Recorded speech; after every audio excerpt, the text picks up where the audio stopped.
ان expected سی چیز آئی justice قاضی فائز عیسیٰ کے حوالے سے. سپریم کورٹ نے ان کے حوالے سے جو ریمارکس دیے کہ وہ آئندہ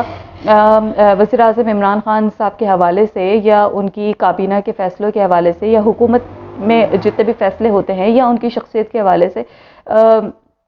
وہ کوئی اب ریمارکس نہیں دے سکیں گے، یا سوری یہ کہنا چاہیے کہ کیس نہیں سن سکیں گے. بہت اہم مرحلہ تھا اور عدلیہ کو بہت عرصے سے کویسچنیبل ٹھہرایا جا رہا تھا ان کی کارکردگی کے حوالے سے. آپ نے دیکھا بھی ہوگا کہ فورن جو پرنٹ میڈیا ہے انہوں نے کس طرح بچز آف دا ریچز کے اوپر ایک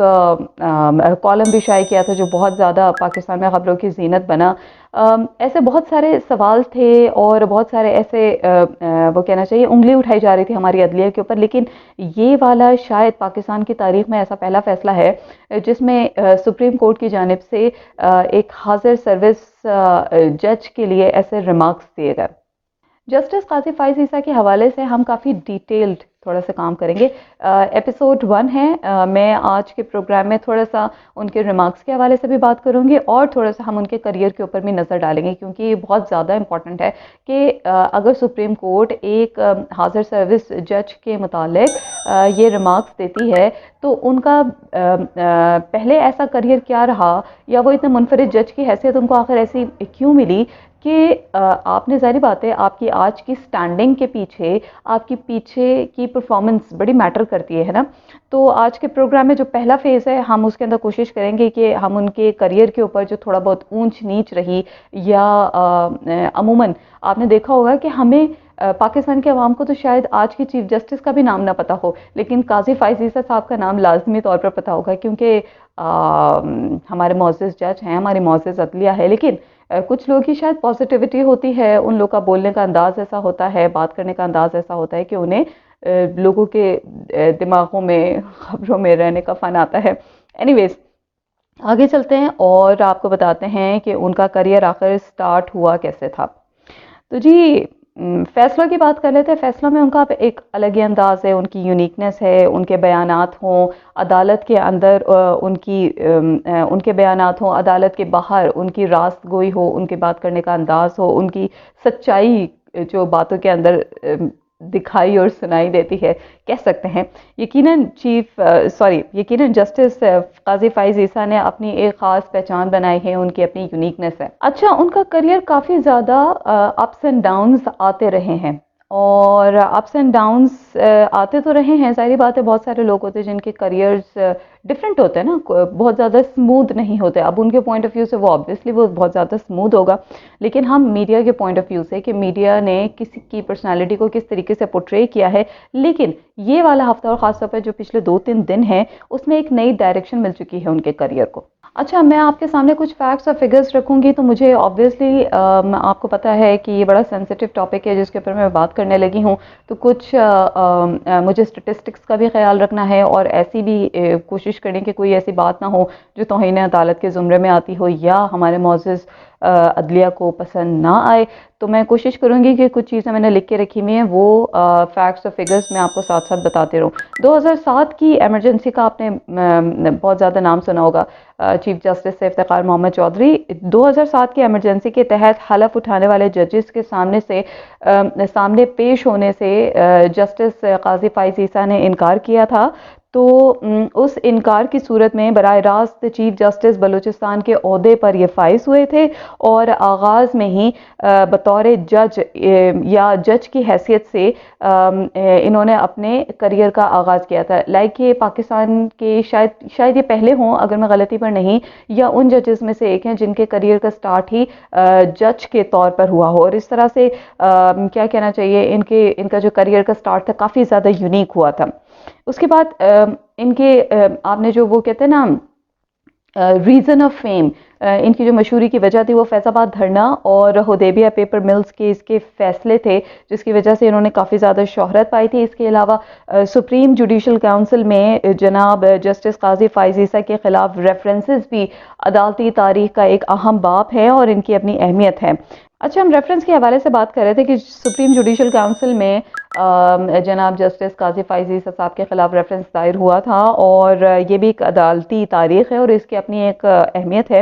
اور اس ریفرنس کے بعد انہوں نے صدر مملکت عارف الوی کو 2 شکایات خطوط بھی تحریر کیے تھے، اور متعدد بار عمران خان صاحب کے خلاف جو ریمارکس تھے ان کو بھی کافی زیادہ اہمیت دی گئی تھی۔ اچھا، اب یہ بات کر لیتے ہیں کہ ایسا کیا ہوا کہ جسٹس قاضی فائز عیسی صاحب لائم لائٹ میں آ گئے۔ آپ جانتے ہیں کہ وزیر اعظم عمران خان کے ترقیاتی فنڈز کے خلاف ایک کیس زیر سماعت تھا، اور chief justice of Pakistan justice Gulzar Ahmed کی جانب سے یہ 5 صفحات کا تحریر کردہ یہ فیصلہ تھا، جس میں یہ کہا گیا تھا کہ جسٹس قاضی فائز عیسی وزیر اعظم عمران خان کے متعلق ان کا سماعت کرنا درست نہیں ہے، اور یہ شاید، جیسے میں نے آپ کو پہلے بھی بتایا، کہ یہ پاکستان کی تاریخ میں ایک بہت اہم ریمارکس تھا۔ اور آپ یہ بھی جانتے ہوں گے کہ آپ نے یہ بھی بہت زیادہ سنا ہوگا کہ سینیورٹی لسٹ میں ان کا نام بھی آ رہا ہے، آنے والے کچھ عرصے کے بعد یہ چیف جسٹس آف پاکستان کی حیثیت سے بھی حلف اٹھائیں گے، اور اس حوالے سے یہ رولنگ بہت زیادہ میٹر کرتی ہے۔ آپ کو یہ بھی بتاتے چلیں کہ جسٹس قاضی فائز عیسی صاحب وزیر اعظم کے خلاف ذاتی حیثیت سے ایک درخواست بھی دائر کر چکے ہیں۔ غیر جانبداری اور بلا تعصب انصاف کی فراہمی کو مد نظر رکھتے ہوئے وزیر اعظم کے خلاف کیس قاضی فائز عیسی صاحب نہیں سن سکتے، یہ سپریم کورٹ آف پاکستان نے قرار دیا ہے اپنی تازہ ترین رولنگ کے اندر۔ بعض ماہرین اس حوالے سے یہ بھی کہتے ہیں کہ کابینہ کے فیصلوں کے حوالے سے اور عمران خان صاحب کی حکومت کے حوالے سے جسٹس قاضی فائز عیسی صاحب عمران خان کے خلاف کیس نہیں سن سکتے۔ اس سے قبل ہم آپ کو بتاتے چلیں کہ پچھلا سال تھا اور تاریخ بنتی تھی 12 اکتوبر کو، ایک کیس کی سماعت کے دوران وزیر اعظم کی وکلا کنونشن میں شمولیت پر از خود نوٹس لیا تھا جسٹس قاضی فائز عیسی صاحب نے، اور وہ نوٹس بھی کافی زیادہ مشہور ہوا تھا، اور اس میں جو قاضی فائز عیسی صاحب کے ریمارکس تھے وہ بھی ہم آپ کو بتاتے چلیں کہ ایک سماعت کے دوران انہوں نے یہ ریمارکس دیے تھے کہ وزیر اعظم ریاست کے وسائل کا غلط استعمال آخر کیوں کر رہے ہیں، اور وزیر اعظم نے نجی حیثیت میں اس کنونشن سینٹر کا استعمال کیا، اور وزیر اعظم نے کیا یہ درست کیا، یہ بھی قاضی فائز عیسی صاحب کے یہ ریمارکس تھے۔ اسی طرح ہم آپ کو ایک اور کیس کے حوالے سے بھی بتاتے چلے، پچھلا سال تھا